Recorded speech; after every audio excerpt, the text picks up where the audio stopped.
Just look at this hair, seamless blends and beautiful. My name's Marlon and watch how I use L'Oreal's new purple lightening barmate with bonder inside on this incredible canvas.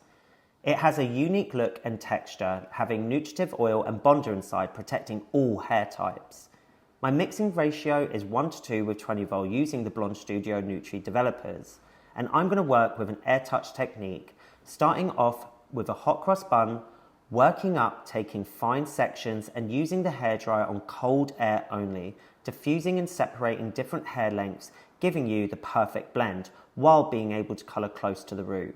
Mixing weaves and slices, you can either use a balayage board or your hands to saturate. And I cannot get over the texture of this product, I'm obsessed. After developing for 15 minutes, the lift this product gives did not disappoint me. I'm now going to tone using L'Oreal's latest trend, Milky Try, of 9.82 and 701 for the full development, 20 minutes. Haircut, style, and voila! Amazing lift, the condition was not compromised, and I'm obsessed with Blond Studio's purple lightning barmate with bonder inside. Check it out.